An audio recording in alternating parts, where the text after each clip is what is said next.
দেখো তেলটা কষকষে গরম হয়ে গেছে, একটু লবণ দিয়ে দিচ্ছি।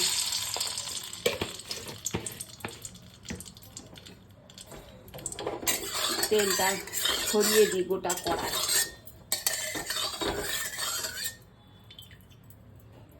এবার দেখো এই ভোলা মাছ লবণ হলুদ আর সর্ষের তেল মাখিয়ে রেখেছি।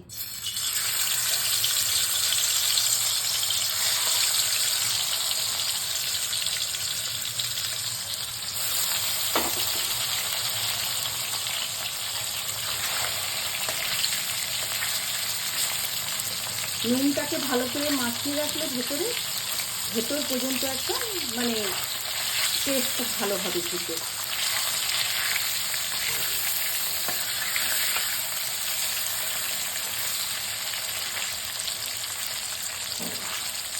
একটু ভালো করে ভাজতে হবে।